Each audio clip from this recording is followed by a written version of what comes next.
오늘은 쇼트키 접합 다이오드의 전류전압 특성을 수학적으로 유도하는 시간을 2시간에 거쳐서 갖도록 하겠습니다. 이게 수학적으로 좀 어려운 부분이 있고요. 그 다음에 스킬이 약간 필요합니다. 그래서 2시간으로 편집을 한 거고요. 여러분들 이 수학적 유도 과정을 꼭 한번 이해를 해봤으면 좋겠습니다. 도저히 이해가 안 간다 그러면 이 전류전압 관계식 결과만이라도 꼭 기억해 뒀으면 좋겠습니다. 자, 우리가 앞에서 배운 쇼트키 다이오드의 동작 특성을 에너지 밴드 다이어그램으로 조금 더 상세히 한번 고찰을 해보도록 하겠습니다. 우리가 열평형 상태에서는 요 메탈의 GCF, 요거는 반도체의 GCF죠. 자, 이것이 서로 수평을 이룹니다. 전자의 위치 에너지가 동등하죠. 따라서 페르미 준위도 수평을 이루고 이러한 것들 전자의 위치 에너지가 동등하기 때문에 전자의 이동이 존재하지 않습니다. 그런데 이제 역방향 전압을 인가하면 이쪽의 전자의 포텐셜 에너지가 높아집니다. 요건 낮아지죠. 그래서 이제 차이가 발생합니다. 그 차이는 인가해준 요 역방향 전압만큼 차이가 발생합니다. 그래서 이렇게 전자들이 여기 있는 전자들이 이렇게 이동할 수가 있다는 겁니다. 그리고 반도체 쪽에서는 어떠냐면 자, 이 제일 높은 위치에 있는 이 전자의 에너지를 보면 자, 쇼트키 다이오드에서는 열전자 방출이라 그랬죠. 그래서 전자들이 평균적으로 갖고 있는 열 에너지라는 것은 맥스웰 볼츠만 통계를 따릅니다. 그리고 가우시안 분포를 이룬다 그랬죠. 그래서 이 테일 부분에 있는 아주 극소량의 전자들은 이쪽으로도 넘어갈 수가 있습니다. 그래서 실질적으로 보면 이렇게 양쪽 방향의 전자의 흐름은 존재하나 이러한 것들은 워낙 작기 때문에 우리는 그냥 역방향에서 전류의 흐름이 존재하지 않는다. 전자의 이동이 없다. 라고 그냥 앞에서 가정을 했던 겁니다. 그런데 이제 순방향 전압을 한번 인가해 봅니다. 그러면 여기에 위치 에너지가 올라가겠죠? 그러면 이 빨간색 화살표로 표시된 이만큼의 전자들이 이제 메탈 쪽으로 이동하게 됩니다. 그리고 원래 존재했던 이 GCF, 메탈의 GCF는 이만큼이니까 전자들이 이렇게 이동하겠죠? 그래서 실질적인 이 알짜 전류 밀도라는 것은 자, 요것이 만드는 전류 성분, 요것이 만드는 전류 성분, 그 차이를 구해야 된다는 겁니다. 그래서 요 S 화살표 M이라는 것은 전자가 반도체에서 메탈로 이동하는 그래서 전류 밀도라는 것은 이쪽 방향이 되겠죠. 반대 방향이니까. 자, 이렇게 된다는 겁니다.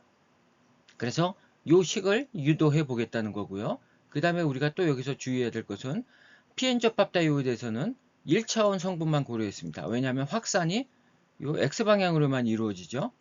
YZ는 균일하다고 가정을 한 겁니다. 그런데 여기에서는 메커니즘이 틀립니다. 열전자 방출이라 그랬죠. 자, 이 X방향으로 움직이는 전자들이 운동 에너지를 받게 되면 여기를 넘어갑니다. 그리고 이 Y방향의 전자들의 운동량을 보면 이 방향이죠. 장벽과 수평한 방향입니다. 이 전자들은 이쪽하고 무관하죠. 그런데 만약에 X방향으로 운동량이 주어지면 얘들도 이렇게 가서 넘어갈 수가 있습니다. Z방향도 마찬가지가 되겠고요. 그래서 X, Y, Z 3차원 성분을 모두 고려해야 됩니다. 조금 복잡해지겠죠. PN접합 다이오드하고 조금 틀립니다. 그래서 이 쇼트키 다이오드의 전류전압 특성을 유도하는 과정에서 이제 한 가지 가정을 하겠습니다. 뭐냐면 자, 공집중의 폭이 전자의 평균 자유 행정보다 작다고 가정을 하는 겁니다. 이게 만약에 크면 공집중이 크면 그때는 전자들은 확산과 드리프트 성분으로 동작을 하기 때문에 이 쇼트키 다이오드에서는 이 경우만 가정을 해서 구하면 되겠습니다. 그리고 여기에 우리 이 쇼트키 장벽 높이를 파이 B0라고 표현했죠. 이거는 열평형 상태의 쇼트키 장벽의 높이에 해당하죠. 그런데 여기는 지금 비평형 상태입니다. 근데 왜 여기를 제로를 표현했을까요? 자, 이거는 실질적으로 이렇게 전압을 인가하면 이 쇼트키 베리어 높이가 살짝 변합니다. 영상 전화 효과라고 하는데요. 이거는 이제 다음 시간쯤 배울 겁니다. 일단 여기서는 요걸 구한다는 거를 이해를 하셔야 됩니다. 요 차이를 구해야 된다. 알짜 전류밀도. 왜냐면 이 두 가지 성분이 다 존재하기 때문에. 그리고 3차원 성분을 고려해야 된다. PN 접합 다이오드하고는 다르다라는 것을 이해를 꼭 해야 되겠습니다. 자, 그러면 이제 전류전압 특성을 한번 수학적으로 유도해 보겠습니다. 이 부분은 앞에서 다 설명을 했죠. 그리고 이 빨간색 이미지 차지 이펙트라는 것은 우리 순방향 전압을 인가하면 실질적으로 쇼트키 배리어가 이렇게 살짝 낮아진다. 요거는 다다음 시간쯤에 아마 설명이 될 겁니다. 영상 전화 효과라는 건데요. 그래서 실질적인 순방향 전압 인가 시 쇼트키 배리어 높이는 요 파이 bn이 되는 겁니다. 그래서 파이 bn이라는 것은 파이 b0에서 요 델타 파이를 뺀 값에 해당한다. 요거는 뒤에서 이제 앞으로 많이 사용할 식이니까 잘 기억해 두면 좋겠습니다. 그 다음에 이제 전자들이 이쪽으로 흘러 들어가겠죠. 어떤 전자들이 흘러가느냐?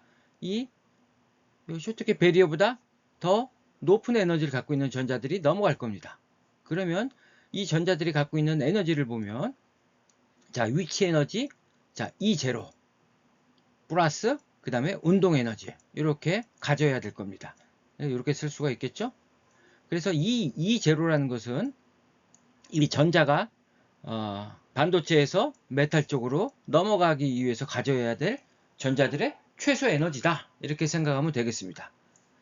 그 다음에 운동량이라는 것은 MV죠. 그래서 VX, X 성분만 보면은 이렇게 쓸 수가 있습니다. 그 다음에 E0-EF를 한번 보세요. 이것도 뒤에서 많이 사용되는 식이기 때문에 잘 기억을 해둬야 되겠습니다.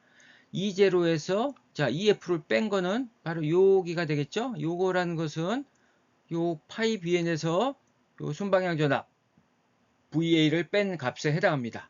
요 값도 여러분들 잘 이해를 해야 되겠습니다. 자, 그러면 우리 전자의 전류 밀도라는 것은 이렇게 쓸 수가 있었죠. 그래서 자, 이거를 다시 쓰면 반도체에서 메탈과는 전류 밀도라는 것은 적분은 뭘 적분한다? 어떠한 전자들을 다 합해야 되느냐? 먼저 자, 전자의 전하량은 마이너스니까 마이너스 Q 쓰고요. 그 다음에 V는 속도입니다. 그런데 벡터이고 방향이 마이너스 X 방향이기 때문에 이렇게 쓸 수가 있고요. 자, 그 다음에 이제 요 N. 자, 요거를 이제 어떠한 전자들에 대해서 어느 적분 구간까지 다 합할 거냐. 자, 먼저 이 전자들이라는 것은 넘어가는 전자들이죠. 그러니까 이 제로보다 다 에너지가 커야 됩니다. 그래서 바닥 상태를 이 제로라 놓고 그 다음에 가장 높은 구간을 우리 그냥 무한대로 놓으면 되겠습니다. 그래서 Dn은 이 제로부터 무한대 이렇게 쓸 수가 있고요. 그 다음에 Dn이라는 것은 우리 상태 밀도 함수 구할 때 GCF 이렇게 구했었죠. 이거 기억나죠? 자, 그래서 이걸 여기다 대입하면 자, 실리콘 반도체에서 메탈로 가는 전류 밀도라는 것은 플러스 X 방향이 되겠죠? 그래서 이렇게 되고 이렇게 됩니다. 그리고 이 에너지 E라는 것은 위치 에너지 E0 플러스 운동 에너지인데 운동 에너지도 이제 3차원을 고려해야 되기 때문에 자, K라는 것은 이렇게 X, Y, Z 성분으로 표시할 수가 있습니다. 그리고 페르미 준위는 XL 볼트만 통계를 따른다고 가정을 해서 분모의 2를 제거하면 이렇게 쓸 수가 있겠죠? 그래서 자, 이제 오늘은 이제 여기까지 하고요. 요걸 바탕으로 해서 이제 수학적으로 유도해 갈 겁니다. 다소 어렵지만 여러분들 꼭 한번 이해할 수 있도록 노력해 보시고 나는 그래도 이해가 안 된다. 그러면 마지막 전류전압 특성 관계식 PN 접합 다이오드에서도 구했었죠? 그거하고 아주 유사한 형태로 나타납니다. 그래서 그 식이 갖는 의미만이라도 잘 알고 계시면 되겠습니다. 자, 오늘 강의는 여기까지 되겠습니다.